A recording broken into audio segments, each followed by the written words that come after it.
a todos os jovens com a paz do Senhor Jesus. Estamos aqui novamente para gravar mais uma pré-aula referente à revista da categoria de jovens, segundo trimestre da Escola Bíblica Dominical, ano de 2021, CPAD.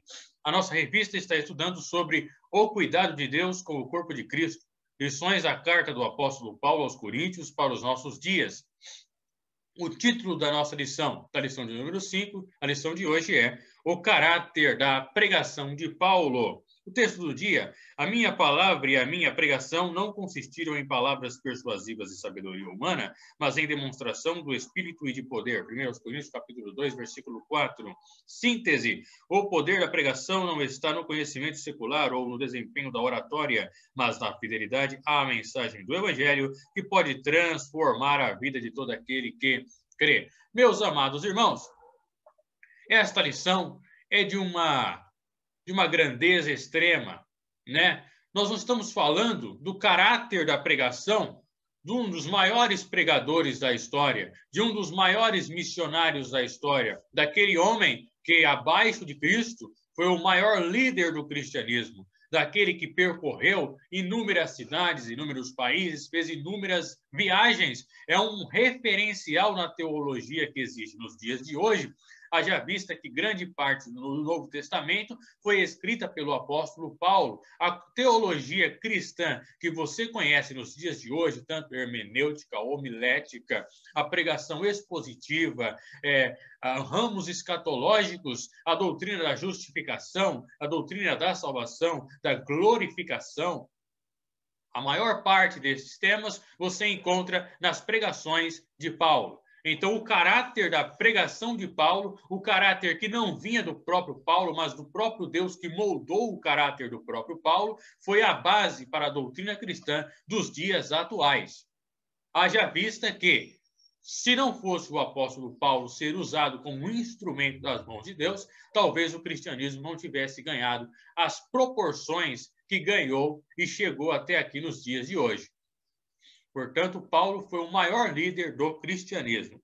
Meus amados irmãos, o primeiro momento que nós vamos estudar aqui é: Paulo era capacitado e chamado por Deus. Como que seria, então, a capacitação do apóstolo Paulo, o maior líder do cristianismo? Paulo era, na realidade, um intelectual, um sábio, um estudioso, um pesquisador, um homem que tinha os melhores estudos da época. Era semelhante, o estudo de Paulo era semelhante a, por exemplo, um doutorado em Harvard nos dias de hoje, que é uma das universidades mais renomadas de todo o mundo. E a formação de Paulo, a formação religiosa de Paulo, tinha como base a religião judaica, né? O judaísmo. O judaísmo que surgiu como nomenclatura nominal de judaísmo após o exílio ali na Babilônia, né? No período da Pérsia, ali.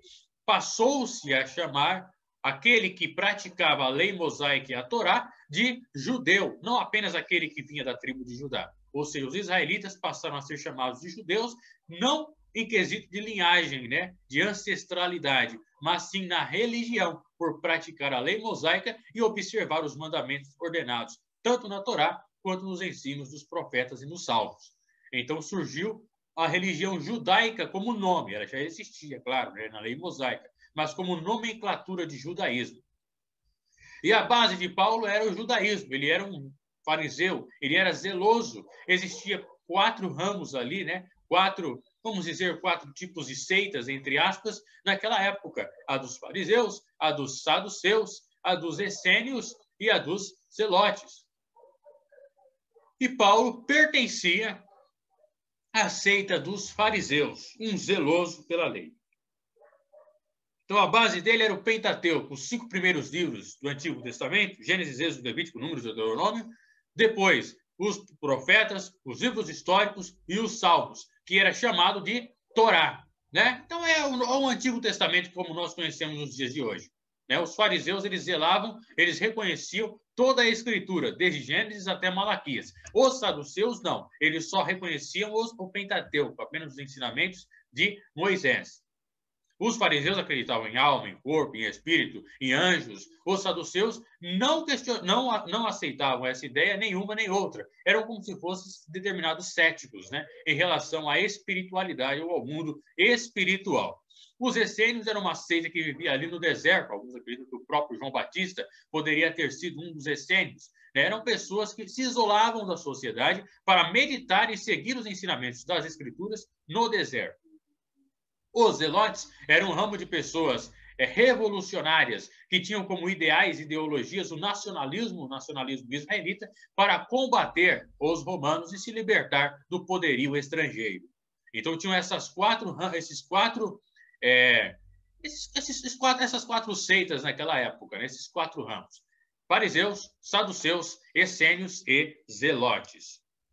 Mas nós estamos falando de Paulo, e Paulo era um fariseu.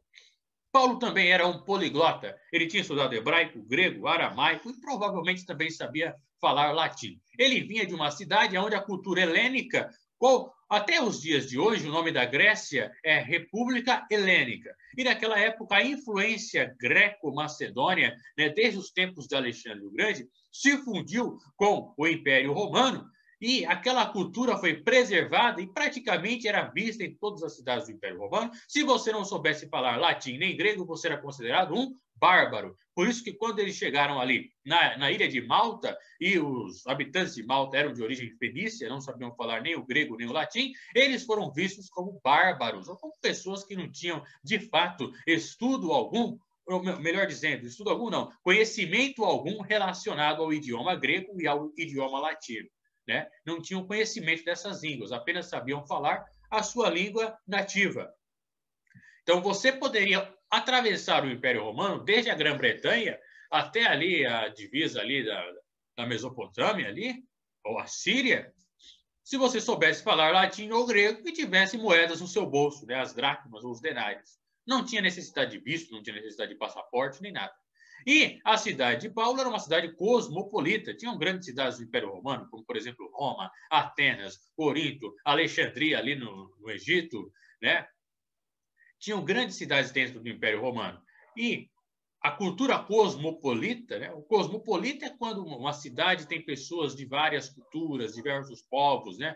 Como a cidade de São Paulo, por exemplo, Rio de Janeiro. São algumas cidades cosmopolitas, Nova York, cosmopolitas no mundo, onde várias culturas estão englobadas ali dentro, né? E na cidade de Tarso tinha 3 das universidades maiores que existiam no Império Romano.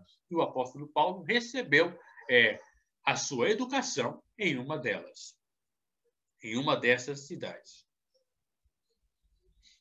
Ele foi de Tarso até Jerusalém, né? Até Jerusalém, onde ele teve aula, teve instrução com um dos maiores mestres do judaísmo, reconhecido até os dias de hoje, naquela época, um homem de respeito em toda Jerusalém, um verdadeiro sábio, um fariseu que tinha conhecimento excelentíssimo, incomparável das Escrituras em sua época, o mestre Gamaliel, que aparece ali no início de Atos dos Apóstolos, meio que protegendo os discípulos de serem mortos, e depois aparece como um mentor, como um mestre de Paulo. Então, Paulo foi discípulo de Gamaliel.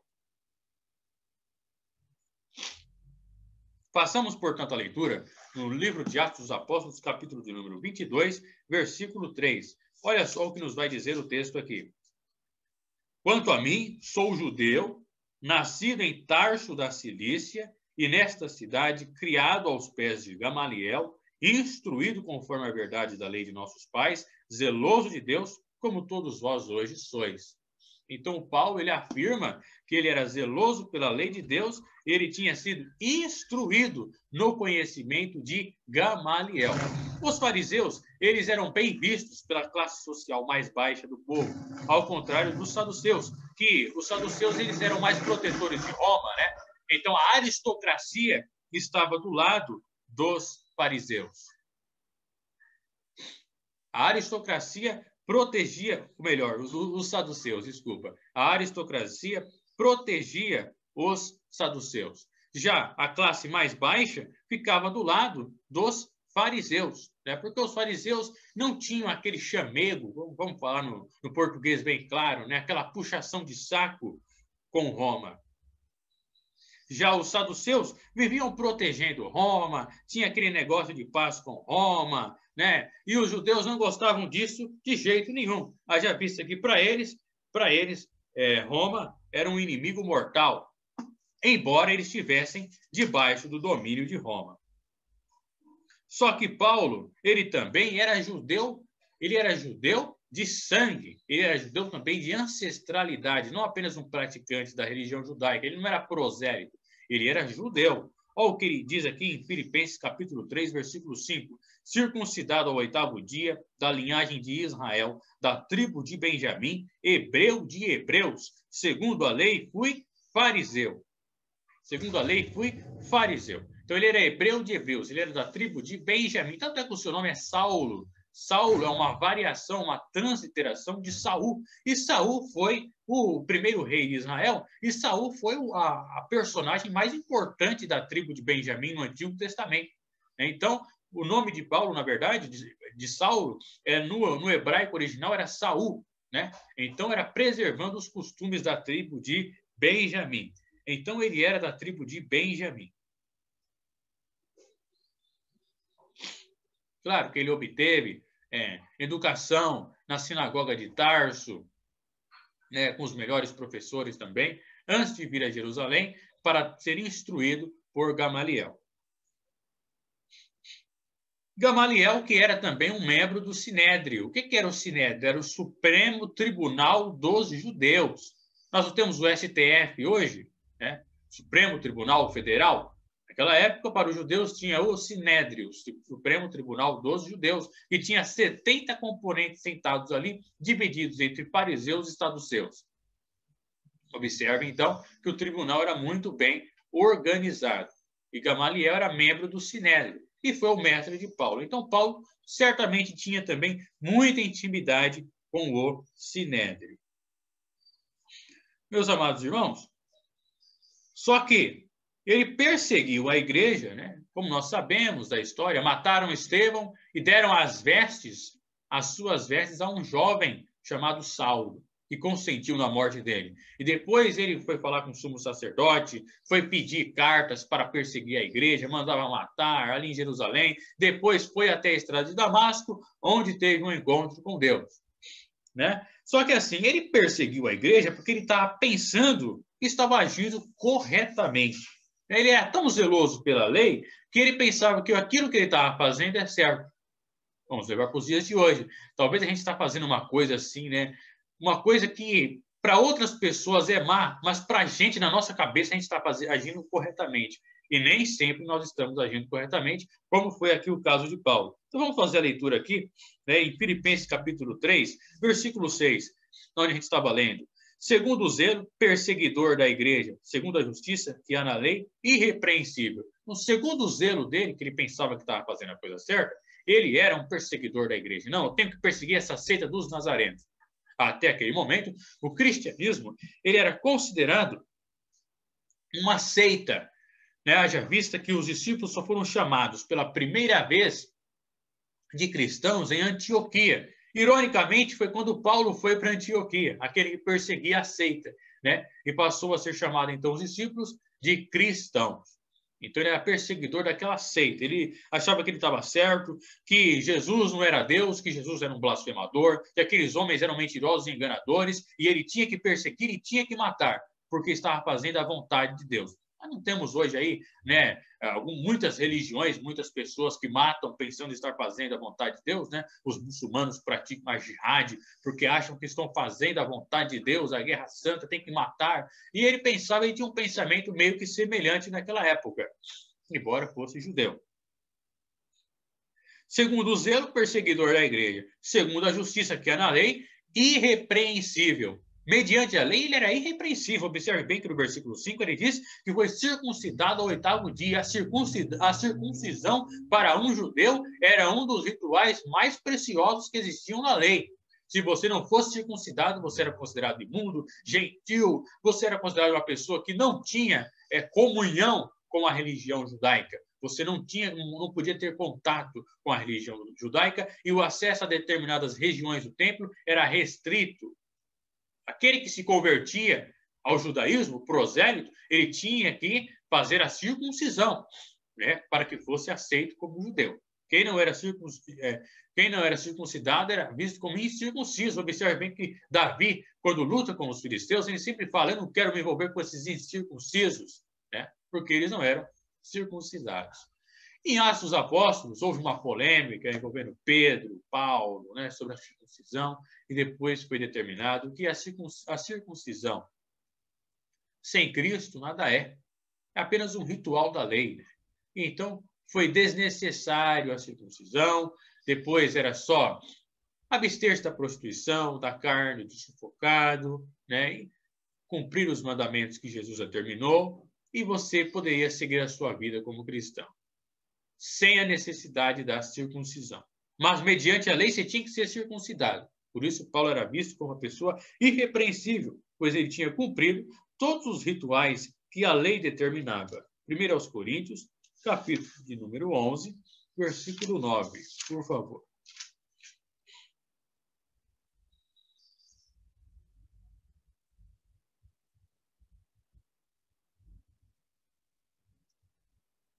Perdão, meus irmãos. 1 aos Coríntios, capítulo 15, versículo 9. Porque eu sou o menor dos apóstolos, que não sou digno de ser chamado apóstolo, pois que persegui a igreja de Deus. O 8 ele diz: e por derradeiro, e todos me apareceu também a mim, como um abortivo. Então, Paulo, ele se arrependia, né? Embora ele soubesse que Jesus o perdoou, que ele não era, que agora não era mais perseguidor, era perseguido, ele ainda tinha, né, esse pensamento de que perseguiu a igreja, ainda era um peso na mente dele de perseguido a igreja. Né? Porque ele perseguiu, pecou, é claro, mas não sabia, ele pensava que estava fazendo a vontade de Deus. Certo? Então ele se formou, ele teve essa formação aí em Tarso. Na cidade de Tarso, daqui a pouco a gente vai voltar, vai usar esse versículo aí também para autenticar o apostolado de Paulo, mas daqui a pouco. Na cidade de Tarso, tinha as três maiores, tinham três das maiores universidades do mundo. Diversos filósofos saíram de lá, tá? Em suma, estoicos. O estoicismo foi fundado ali poucos séculos antes de Cristo pelo filósofo grego Zenon, que tinha o panteísmo como principal ideia, né? Que as coisas, os animais, a natureza, todas as coisas podem ser considerado Deus. Até hoje nós temos algumas visões panteístas. Pelo fato dele ter tido esse contato com a filosofia, ele também teve aulas de filosofia, provavelmente ele também teve aulas de direito. Observe que ele vai falar que se defendeu. Ninguém me ouviu na minha primeira defesa. Ele sabia se defender. Ali em Jerusalém, ou melhor, em Cesareia, ele também soube se defender perante Félix, Agripa. Então ele tinha noções também de direito, né? Mesmo que os judeus contrataram um advogado para acusá-lo falsamente, que foi Tértulo. Então ele também tinha noção de filosofia. Ele era um homem extremamente capacitado. Não à toa, ele até persuadiu alguns filósofos ali em Atenas, né, e ele também cita a literatura grega em diversos episódios aí de suas epístolas. Vamos fazer uma referência a isso? Vamos lá. Atos dos Apóstolos, capítulo de número 17, versículos 18, 19 e 34. Atos dos Apóstolos, capítulo 17, versículos 18, 19 e 34. De sorte que disputava na sinagoga com os judeus e religiosos de todos os dias na praça com os que se apresentavam. E alguns dos filósofos epicureus e estoicos contendiam com ele. Uns diziam: que quer dizer este paroleiro? E outros: parece que é pregador de deuses estranhos, porque eles anunciavam a Jesus e a ressurreição. E tomando-o, o levaram ao Areópago, dizendo: podemos nós saber que nova doutrina é essa de que falas? 34. Todavia, chegando alguns homens a ele, creram, entre os quais foi Dionísio, Areopagita, uma mulher por nome Damaris ou Damaris, e com eles outros. Então, um episódio muito curioso na segunda viagem de Paulo, né?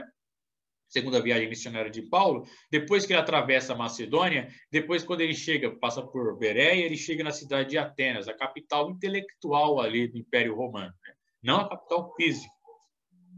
mas a capital intelectual, o berço da filosofia, grandes pensadores, Sócrates, Platão, Aristóteles. Era naquela cidade ali. E tinha essa cultura. Os homens não eram de guerrear. Eles ficavam todos os dias ali sentados nas praças, pensando sobre a vida, sobre a origem das coisas, fazendo questões, de onde vim, para onde vou, o que eu sou, o que estou fazendo aqui.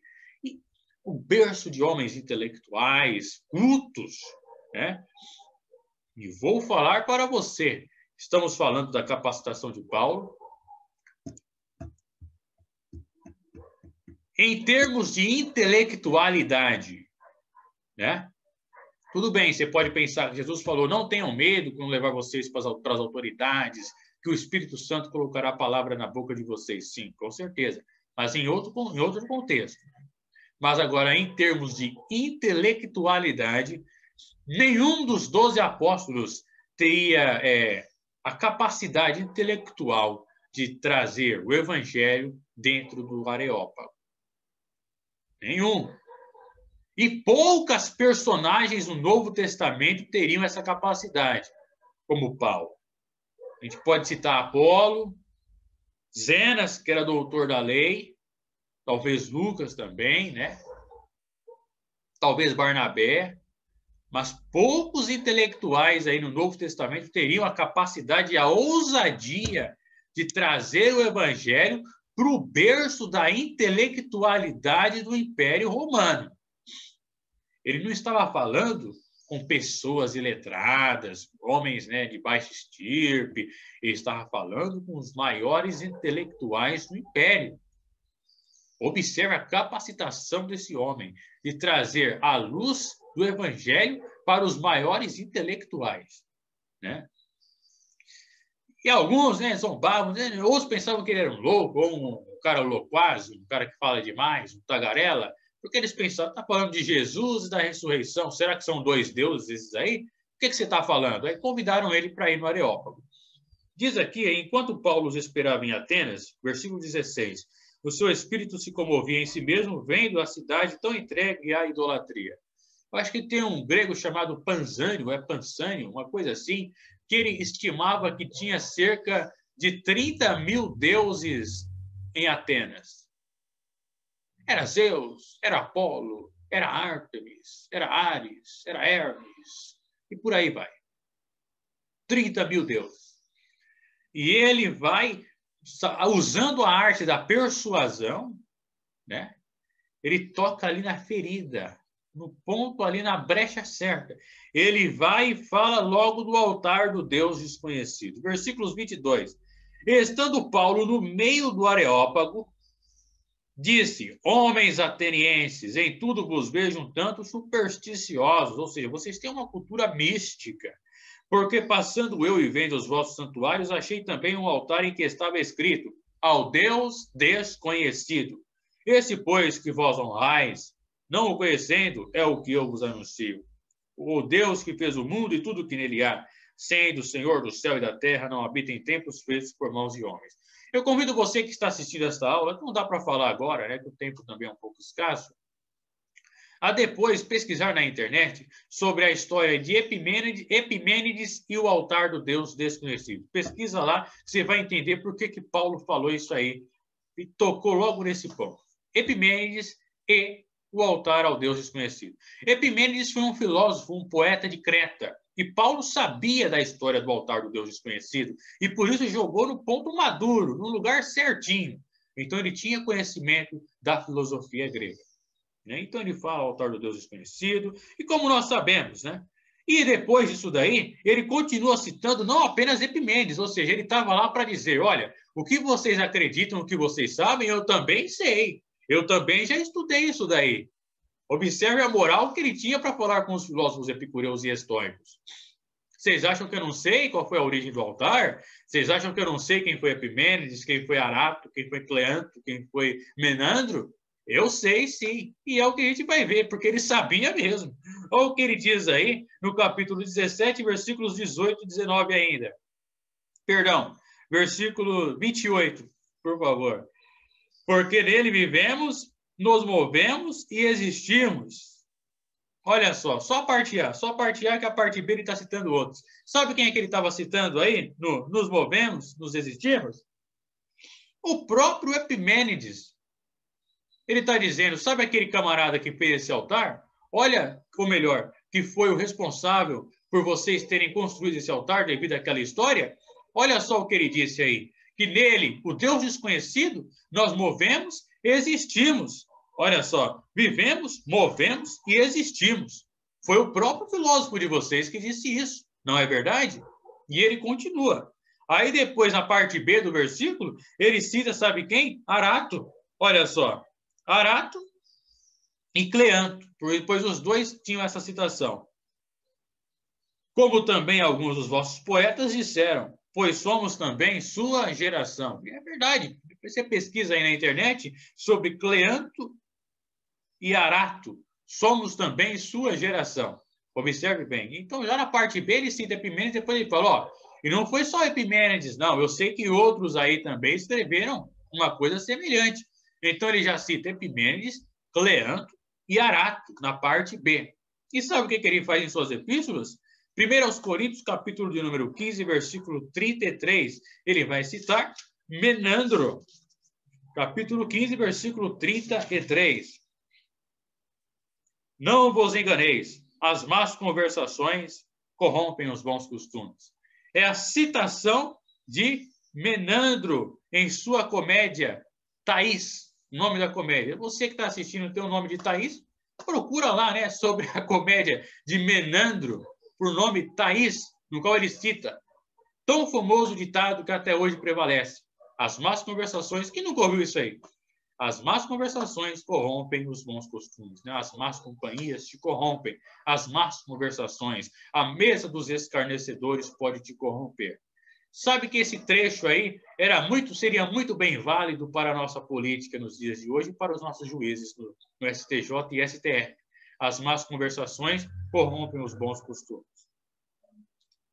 Depois ele cita Epimênides de novo em uma de suas cartas, Tito, capítulo 1, versículos 1 e 2. Tito 1, 1 e 2. Vamos ver o que ele vai dizer sobre Menandro. Perdão. Sobre Epimênides, capítulo 1, versículo 12. Versículo 12. Um deles, seu próprio profeta, disse, ou poeta, os cretenses são sempre mentirosos, bestas ruins, ventres preguiçosos. Tito estava pastoreando em Creta. Paulo escreve para Tito, né, e cita um dos trechos de Epimênides, que foi um dos poetas que viveu séculos antes na cidade de Creta. E tem aquela história do altar do Deus desconhecido. Mas, enfim, vamos terminar esse assunto por aqui. Depois, se tiver curiosidade, pode pesquisar. Qualquer site de internet consta aí as citações, né, sobre Paulo citando Epimênides, Arato, Cleanto e Menandro. E talvez até mesmo outros filósofos também. Né? Vamos prosseguir aqui. Então, ele tinha uma capacidade extraordinária. E o início de seu ministério, a gente pode ler aqui na Epístola aos Gálatas, capítulo 1, versículos 17 ao 21.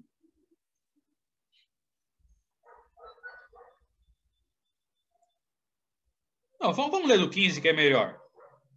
Perdão, né? O texto é tão bom, vamos fazer o seguinte, vamos ler a partir do 11, certo? Vamos ler a partir do 11. Mas faço-vos saber, irmãos, que o evangelho que por mim foi anunciado não é segundo os homens. Porque não o recebi nem aprendi de homem algum, mas pela revelação de Jesus Cristo. O evangelho que ele estava anunciando, o caráter da pregação de Paulo, a mensagem da cruz, ele recebeu de Jesus Cristo, não foi de homem. Porque já ouvistes qual foi antigamente a minha conduta no judaísmo. Então ele confessa, olha, minha conduta no judaísmo todos vocês sabem. Né? A cidade de Damasco quase não acreditou quando me viu convertido ao cristianismo, porque diziam, esse cara aqui veio para matar a gente, agora está falando a mesma coisa da gente? Como sobremaneira perseguia a igreja de Deus e a assolava.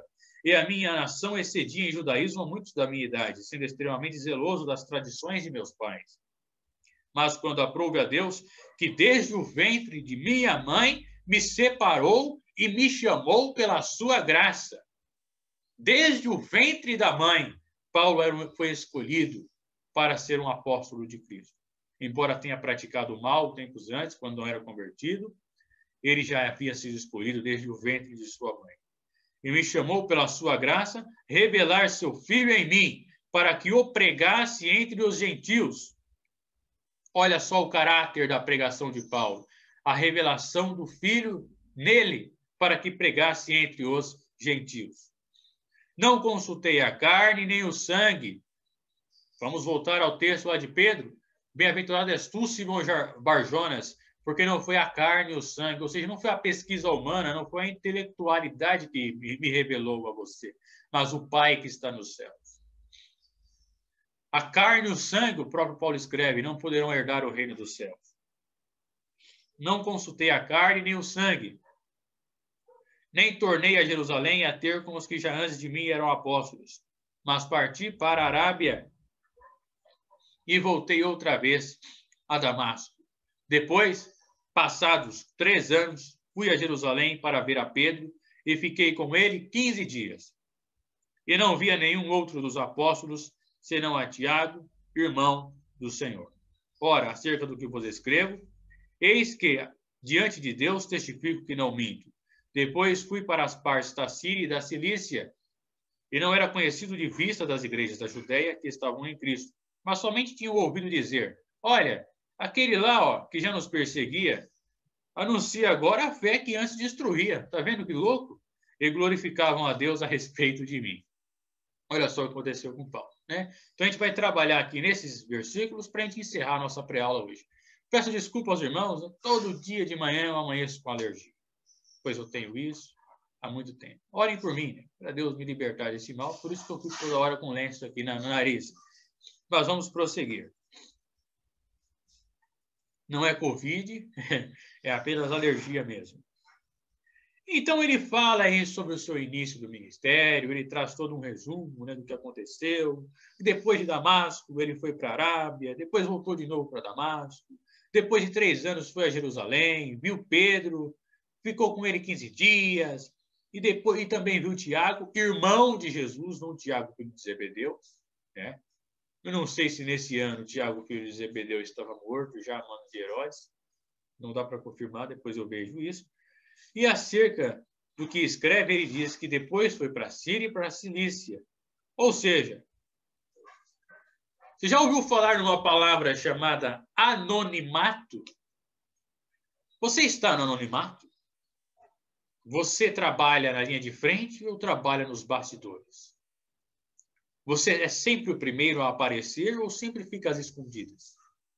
Você está exercendo a função e o dom que Deus te deu agora? Ou fica meio receoso de fazer isso? Você tem vontade de trabalhar para Deus, mas às vezes as pessoas impedem você de trabalhar? Você tem vontade de exercer o dom e o talento que Deus te deu, mas vê que ainda não chegou o tempo? Não se preocupe, você está no famoso anonimato. Pregadores, né, chamam de deserto. Sim, realmente é um deserto, espiritualmente falando. Mas olha só, José teve de esperar muitos anos no Egito. Desde os 17 aos 30 para ser consagrado governador, 13 anos de espera. Moisés, 40 anos no deserto. Davi teve que esperar até Saul morrer. Anonimato faz parte da vida do cristão. E Paulo ficou no anonimato 14 anos. E acabou de se converter, já queria anunciar o evangelho de Damasco, já queria ir para lá, queria ir para cá, queria fazer, não, eu quero pegar, mas opa, calma. Eu vou te moldar e vou te preparar ainda. Foi o que Deus projetou para ele. Então ele teve de esperar. 14 anos. 14 anos.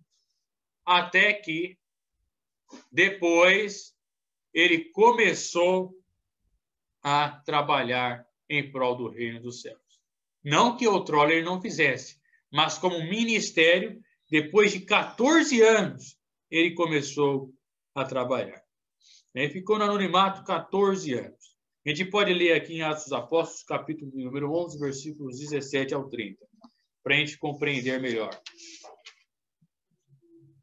Portanto, se Deus lhe deu capítulo 17. 27 ao 30. Meus irmãos, confundindo os números hoje, a coisa está feia. E naqueles dias desceram profetas de Jerusalém para Antioquia. Capítulo 11, ó. E levantando-se um deles por nome Ágabo, dava a entender pelo Espírito que haveria uma grande fome em todo o mundo, e isso aconteceu no tempo de Cláudio César. E os discípulos determinaram mandar, cada um conforme o que pudesse, socorro aos irmãos que habitavam na Judéia. O que eles, com efeito, fizeram, enviando-o aos anciãos por mão de Barnabé e de Saulo. Por causa da fome na Judéia, da profecia de Ágabo, aí sim Paulo começa a trabalhar no ministério. Então, decidiram os apóstolos enviar Barnabé e Saulo para a Judéia. Depois que eles estão lá, aí tem um episódio de Pedro preso, que foi liberto da prisão. Depois que eles estão lá, em Antioquia, melhor dizendo, começa a primeira viagem missionária, depois de 14 anos. E é nesse ponto aí que eu queria chegar. Ou seja, ele ficou um tempão no anonimato. Muito tempo no anonimato. E depois ele começou a exercer o ministério em Cristo Jesus. Então espere o tempo certo, né? Não fique triste pela demora, tenha paciência,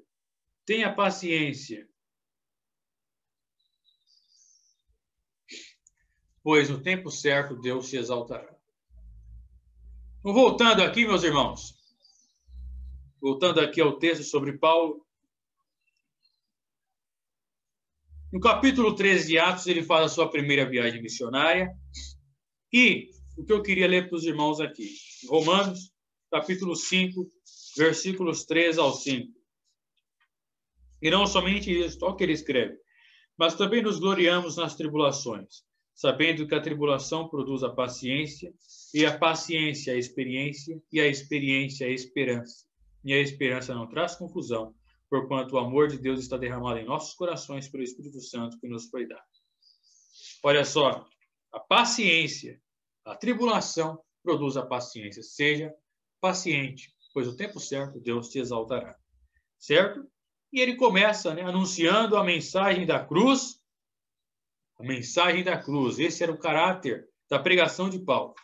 Conforme nós podemos ver em 1 Coríntios, capítulo 1, versículos 18 ao 25. Olha o que ele vai dizer. 17. Porque Cristo enviou-me não para batizar, mas para evangelizar, não em sabedoria de palavras, para que a cruz de Cristo se não faça vã. Porque a palavra da cruz é loucura para os que perecem, mas para nós que somos salvos é o poder de Deus. Porque está escrito, destruirei a sabedoria dos sábios e aniquilarei a inteligência dos inteligentes. Onde está o sábio? Onde está o escriba? Onde está o inquiridor deste século? Porventura não tornou Deus loucura a sabedoria deste mundo? Por que era loucura a mensagem que Paulo ensinava?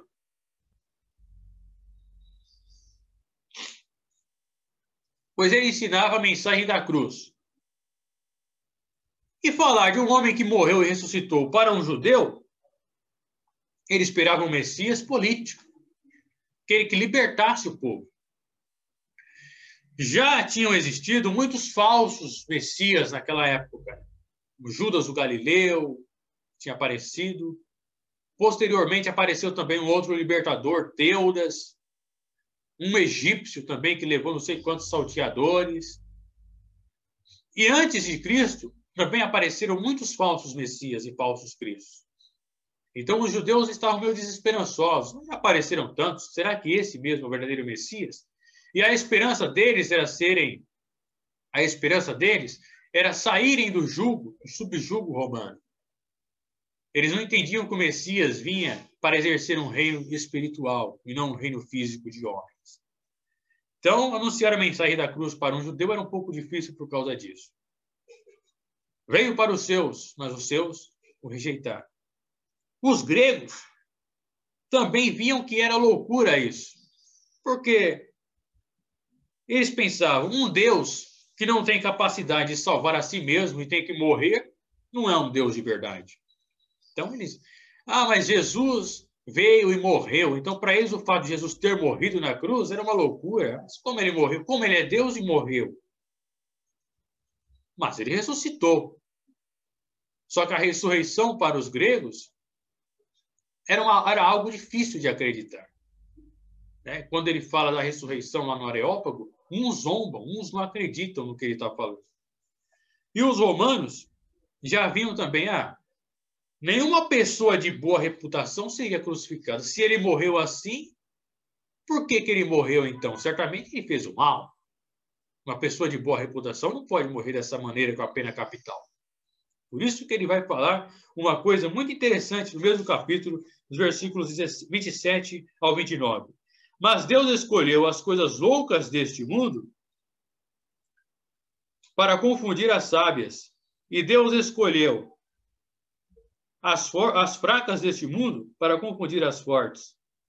E Deus escolheu as coisas vistas deste mundo e as desprezíveis e as que não são para aniquilar as que são, para que nenhuma carne se glorie perante ele. Então, nós que acreditamos no Cristo ressuscitado, somos vistos como loucos no mundo. O pessoal acredita em arrebatamento, ressurreição, milagre, sobrenatural, julgamento, juízo final. Fala isso para os céticos hoje em dia, eles vão rir da sua cara, vão zombar de você, né? Vão dizer, esse cara é maluco, acredita nessas coisas. É loucura. Mas Deus, ele transforma as coisas loucas deste mundo em sábias e as sábias em loucas. E olha só, versículos 24 e 25. Mas para os que são chamados, tanto judeus como gregos, lhes pregamos a Cristo, poder de Deus e sabedoria de Deus, porque a loucura de Deus é mais sábia do que os homens, e a fraqueza de Deus é mais forte do que os homens. No 23, mas nós pregamos a Cristo crucificado, que é escândalo para os judeus e loucura para os gregos. Essa era a mensagem da cruz de Paulo. Era loucura para os homens, mas era sabedoria para os crentes. Era loucura para os gregos, mas Deus transformou a loucura em coisa sábia. Era escândalo para os judeus, mas Deus transformou o escândalo em coisa aberta e clara. Portanto, irmãos, não tenha vergonha, né? Não tenha vergonha de anunciar a Cristo na sua faculdade, no seu trabalho. Não tenha vergonha de anunciar a mensagem da cruz, por mais que zombem de você. Por mais que seja escândalo para os homens, é dádiva divina para os seus. É alegria e é verdade para aqueles que têm a mente de Cristo. Para aqueles que são chamados por Deus para ser salvos. Portanto, não tenha medo de anunciar o Evangelho, embora o mundo não compreenda. O mundo jaz no maligno. Nós não somos deste mundo. Vós sois sal da terra e luz do mundo. Portanto, essa era a essência do caráter da mensagem de Paulo. E Paulo nunca usou o evangelho para ostentar e nunca confiou unicamente no poder de sua intelectualidade. Ele sempre depositava a sua confiança em Deus. Para nós encerrarmos, Filipenses 4, 10 ao 14.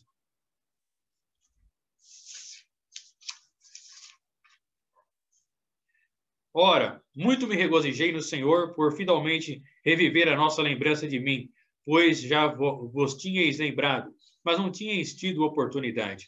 Não digo isto como por necessidade, porque já aprendi a contentar-me com o que tenho.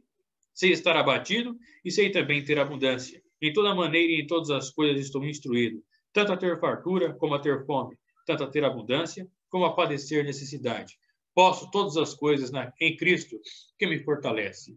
Todavia fizestes bem em tomar parte na minha aflição. Então, ele não tinha uma vida de ostentação. Ele começou a saber, a ter fartura, a lidar com a fartura, mas também a lidar com a fome. A lidar com o agasalho, mas também a lidar com o frio. Mas ele sempre dizia, ele tinha essa convicção, posso todas as coisas naquele que me fortalece. Segundo aos Coríntios 11, 26. Em viagens, muitas vezes, em perigos de rios, em perigos de salteadores, em perigos da minha nação, em perigos dos gentios. Olha o tanto de sofrimento que ele teve. Acha que um homem desses é igual aos de hoje que vivem pregando teologia da prosperidade? Era um homem de sofrimento. Mas convém que por muitas tribulações alcancemos o reino dos céus. E ele fala também, lá em Filipenses capítulo 4, ainda no capítulo 4, algo muito interessante.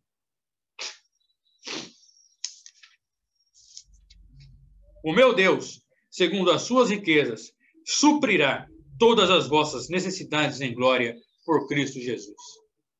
Ele também tinha fé.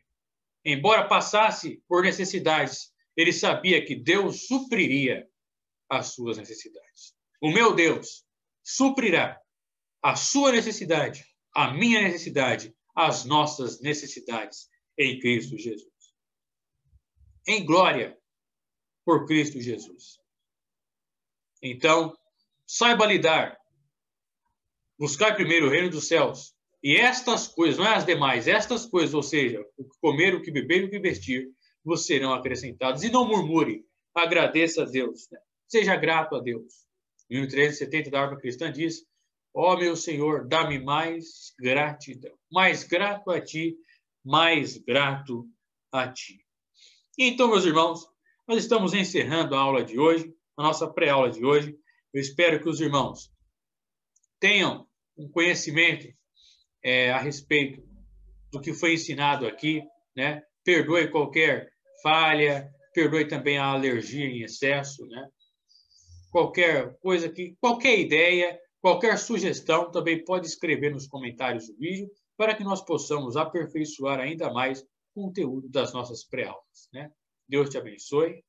Tenha uma excelente aula de número 5, para que você possa compreender o caráter da pregação do apóstolo Paulo e anunciar a verdadeira mensagem genuína e autêntica da cruz, do Evangelho.